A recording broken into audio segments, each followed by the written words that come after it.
Hallo! Viele von euch fragen mich immer mal wieder, was ich für eine Kamera benutze, was ich für Licht habe oder was ich zum Bearbeiten von Videos oder Fotos verwende. Deswegen dachte ich, mache ich ein ganzes Video dazu und zeige euch so mein Vlogging-Equipment. Und ich fange mal mit dem Wichtigsten an, und zwar der Kamera. Das hier ist meine alte Kamera, die habe ich sehr, sehr lange benutzt, und zwar die Canon 500D. Die habe ich 2009 oder 2010 gekauft. Bin aber nach ein paar Jahren mit dieser Kamera einfach an meine Grenzen gestoßen und war nicht mehr so ganz zufrieden mit den Ergebnissen, beziehungsweise habe gesehen, ich könnte eigentlich noch viel mehr aus den Fotos rausholen. Da habe ich mir jetzt vor kurzem eine neue Kamera gekauft, und zwar die Canon 70D. Die ist, würde ich sagen, noch einen Schritt vor den richtigen Profikameras, wie zum Beispiel 5D und so weiter. Ich habe erst überlegt, ob ich eine Vollformatkamera kaufe, weil mich das schon nervt mit meinem Objektiv, was ich am meisten benutze, dazu komme ich gleich, dass ich sehr weit weg vom Objekt gehen muss. Aber dann wiederum müsste ich den Kompromiss dann ziehen, dass ich mein anderes Objektiv nicht benutzen kann. Die hat einen Flipbildschirm und die liefert einfach die Qualität und Auflösung, die ich haben möchte. Weiter geht's mit den Objektiven. Das ist jetzt das Standard-Kit-Objektiv, das 18 bis 55 mm Objektiv.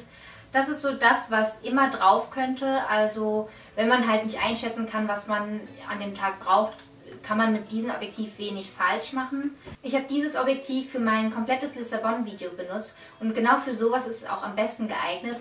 Gerade für Vlogs, wo man sich selber filmen möchte oder einfach unterwegs ist. Landschaftsaufnahmen sehen damit gut aus. Es passt allgemein sehr viel aufs Bild und ja, das Bild sieht eigentlich auch sehr schön und atmosphärisch aus. Dann benutze ich aber eigentlich am meisten ein anderes Objektiv, das habe ich hier jetzt drauf, und zwar das 55 mm f1.4 Objektiv. Davon gibt es noch eine günstigere Variante, die nur 100 € kostet, und diese hier kostet etwa 330. Ja, da sind so Material- und Qualitätsunterschiede bei den Objektiven, darum auch der Preis.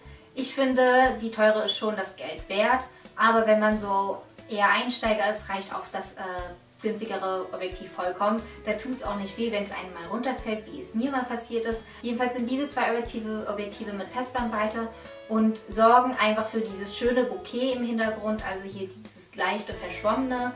Und das schafft nochmal viel mehr Atmosphäre bei Videos, aber auch Fotos. Und für Outfit-Fotos auf dem Blog oder auch so Gegenstandsfotos oder Beauty-Fotos benutzen wir eigentlich echt nur dieses eine Objektiv. Als nächstes gehört zu meiner Ausrüstung ein Stativ, und da habe ich eins von Montana.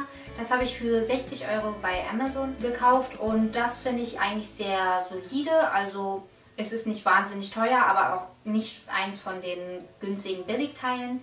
Es hat einen Kugelkopf, also es lässt sich sehr flexibel verstellen. Es hat auch eine Wasserwaage und ist allgemein ziemlich robust und kann auch gut diese schwere Kamera, die ich habe, halten. Und ich glaube, dass sie auch sogar für Outdoor-Sachen bestimmt ganz standfest ist, sage ich mal. Also da ist 60 €, glaube ich, eine ganz gute Preisklasse. Ein Must-Have für Leute, die Videos drehen, sind Softboxen, und gerade in der Winterzeit konnte man eigentlich kaum ohne Softboxen überleben, weil es ja hauptsächlich dunkel ist draußen und man braucht für schöne Videos einfach gutes Licht. Ich habe jetzt zwei Softboxen, davon ist eine 50 x 70 cm groß, die andere minimal kleiner, etwa 40 x 60.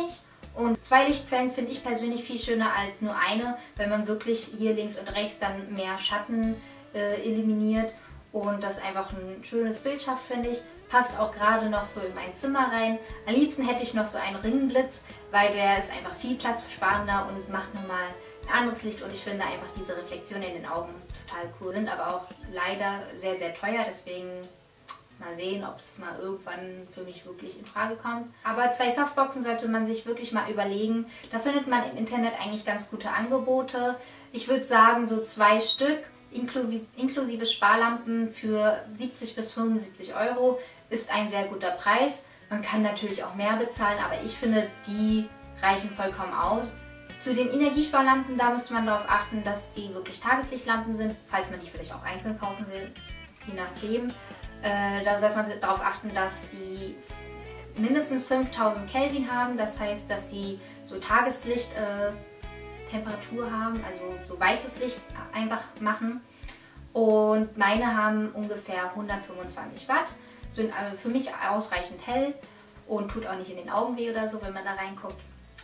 Also ja, so mal so zum Orientieren. Ja, dann zeige ich euch mal, wie das Setup so standardmäßig bei mir aussieht, wenn ich Videos mache. Da habt ihr meinen Hintergrund, die ihr sonst auch immer seht, mit meinem Stuhl davor und dann die 2 Softboxen, die ich euch jetzt genannt habe.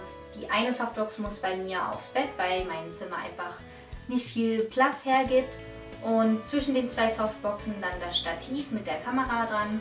Allgemein zu Hintergründen bei Videos finde ich das ganz schön, wenn es da ein bisschen Tiefe gibt. Also man hat so einen gewissen Abstand zu dem Objekt, was hinter einem ist. Ob es jetzt eine Wand oder ein Möbelstück oder was weiß ich ist. Und generell finde ich es schöner, wenn man Gegenstände im Hintergrund hat. Jetzt hier zum Beispiel mein großes Bild und die ganzen Kerzen und ja, so kleine Kleinigkeiten, die dann noch so ein bisschen Struktur in den Hintergrund geben, aber nicht zu sehr von mir jetzt ablenken. Weil ich finde, das sieht einfach schöner aus als so eine weiße Wand oder egal, farbige Wand. Weil das sieht dann meistens irgendwie so ein bisschen flach und auch langweilig aus. Und ja, vielleicht sollte man sich da mal überlegen, ob man sich irgendwie einen Tisch mit irgendwas hinstellt oder sich irgendwas Schönes sucht für den Hintergrund. Dann eine Sache, die ganz praktisch ist, und zwar eine Fernbedienung. Das lohnt sich aber erst, finde ich, wenn man wirklich häufig Videos macht. Dann muss man halt nicht immer aufstehen und auf Aufnahme drücken oder wenn man halt Fotos machen möchte. Das ist ganz praktisch. Das hat 15 € gekostet, war glaube ich ein Angebot irgendwie zu der Zeit. Kostet glaube ich regulär so um die 20, also ist jetzt auch nicht so die Welt. Ja, ist auf jeden Fall ganz praktisch. Dann noch eine kurze Info dazu, was für Speicherkarten ich benutze. Ich habe so mehrere verschiedene rumfliegen, aber die ich wirklich empfehlen kann, ist die 32 GB Karte. Also generell, wenn man Videos macht oder sehr, sehr viele Fotos auch im RAW-Format, dann lohnt sich eine 32 GB Karte auf jeden Fall. Und ich habe da eine, die eine hohe Geschwindigkeit hat mit 45 Megabyte pro Sekunde. Das heißt, man kann pro Sekunde sehr, sehr viele Bilder aufnehmen, aber auch das Importieren von den Bildern von der Karte auf den Rechner geht viel, viel schneller als mit den Standardgeschwindigkeitskarten. Und die hat jetzt auch nicht wahnsinnig viel mehr gekostet als eine normale. Kommen wir nun zum Bearbeiten von Fotos und Videos. Für Videos benutze ich mittlerweile Final Cut Pro für Mac. Früher habe ich Premiere Pro genutzt. Das hat mir eigentlich auch mehr gefallen, aber das Programm habe ich jetzt mittlerweile nicht mehr. Und mit Final Cut Pro habe ich eigentlich auch die Funktion, die ich brauche. Ist auch eher günstigeres Videobearbeitungsprogramm. Noch günstiger wäre dann natürlich iMovie, weil das glaube ich standardmäßig bei Mac dabei ist. Aber ja, das ist das, was ich benutze, also Final Cut Pro. Für Fotos benutze ich Photoshop oder man kann alternativ auch GIMP benutzen. Da hat man auch eigentlich relativ ähnliche Funktionen. Fotos bearbeiten finde ich eigentlich sehr, sehr wichtig. Also jetzt nicht retuschieren, aber einfach das Licht bearbeiten, die Schärfe, die Helligkeit. Da kann man noch viel, viel mehr von Fotos rausholen. Ich zeige euch mal ein Vorher-Nachher-Bild von einem Foto, wo ich nur Licht, Farbe und Schärfe und so weiter verändert habe. Und da sieht man, dass das Foto vorher zwar auch schon gut aus, aber nachher einfach nochmal viel, viel besser und viel professioneller und qualitativ hochwertiger aussieht. Dann wurde ich immer wieder gefragt, was ich so für meine Instagram-Fotos benutze. Also was für eine Kamera und was für eine App ich fürs Bearbeiten von den Fotos benutze. Für die Fotos selbst benutze ich mein Handy, das iPhone 4S. Ein Tipp von mir beim Fotos machen mit dem Handy ist, dass man darauf achten sollte, dass die Linse hinten sauber ist, weil es macht einen riesen Unterschied, wenn da ein Fingerabdruck ist. Sieht das Bild viel milchiger aus und ist total unscharf und die Farben kommen nicht so raus. Und sobald man es abwischt, also am besten immer so ein Mikrofasertuch dabei haben am besten oder auch ein Ärmel würde jetzt auch reichen, aber dann merkt man, dass das Bild sofort viel klarer ist, die Farben kommen richtig raus und es ist schärfer. Also das ist schon mal so ein Riesenschritt, den man machen kann. Und zum Bearbeiten benutze ich die VSCO-Cam oder VSCO-Cam-App, keine Ahnung, wie man sie nennt. Und ich benutze echt ausschließlich diese App für meine iPhone-Fotos und Instagram-Fotos, weil da hat man wirklich viele, viele Möglichkeiten zum Bearbeiten und ich finde, die macht auch automatisch die Schärfe nochmal besser beim Abspeichern. Beim iPhone 5 hat die App jetzt mittlerweile ein Upgrade gekriegt, wo man wirklich die Schärfe regeln kann, also höher stellen kann. Beim iPhone 4S ist es, glaube ich, ist es nicht drauf gekommen, aber wie gesagt, ein bisschen schärfer wird es und dadurch sieht das Bild auch nochmal viel besser aus. Und ja, kann ich jedem empfehlen, ist auch kostenlos, glaube ich. Und ja, auf jeden Fall mal runterladen. Ja, das war so mein ganzes Equipment, was ich so fürs Bloggen und jetzt nun mittlerweile auch fürs Bloggen benutze. Man muss sich natürlich überlegen, ob sich die Anschaffung von diesen ganzen Techniksachen für einen lohnt. Aber ich mache das ja nun seit Jahren beruflich neben dem Studium und da lohnt es sich auf jeden Fall wirklich für die Qualität. Und ich bin auch so ein Perfektionist und will immer noch mal das Beste rausholen. Und ja, wenn man das so über die Jahre so ein bisschen ansammelt, dann geht es auch vollkommen, finde ich. Lediglich die Kamera ist wirklich das, was auf einen Schlag das teuerste ist, sage ich mal. Dann noch generell ein Tipp, was so Fotos angeht und besonders auch Fotos für Instagram oder so. Es lohnt sich auf jeden Fall einfach mal zu gucken, wie man Sachen nochmal neu anordnet oder was für einen Hintergrund man verwendet oder was für Gegenstände einfach so dazu auf dem Bild sind. Also als Hintergrund oder Untergrund eignen sich total gut Magazine oder ja, einfach Magazincover oder Bücher oder wenn Blumen auf dem Bild sind, dann macht das auch mal was her oder Kerzen oder einfach generell ein schöner Hintergrund, sei es ein schöner Holzboden, Steinboden oder wenn es sehr gut belichtet ist, ist auch ganz wichtig. Ich habe sogar für manche Instagram-Fotos einfach die 2 Softboxen verwendet. Ist jetzt vielleicht ein bisschen übertrieben nur für Instagram, aber das Foto sah einfach gleich viel, viel besser aus. Und wenn man die 2 Minuten dann mal hat, dann kann man das auch mal machen. Oder wenn es sowieso aufgebaut ist.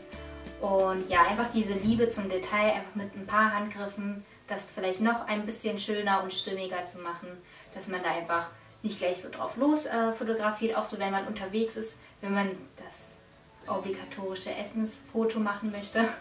Einfach mal gucken, wie dann die Gläser auf dem Tisch stehen, kurz ein bisschen zurechtrücken oder das mal von oben fotografieren oder da ein bisschen so rumprobieren und dann auf jeden Fall die App, die ich euch genannt habe, verwenden. Dann kommen eigentlich dann ganz schöne Fotos bei raus. So, ich hoffe, ich habe nichts vergessen. Ansonsten schreibt mir in den Kommentaren, falls noch irgendwelche Fragen offen sind. Und ja, dann hoffe ich, euch hat das Video gefallen und ich hoffe, es war für den einen oder anderen hilfreich. Und dann sehen wir uns nächste Woche wieder. Tschüss!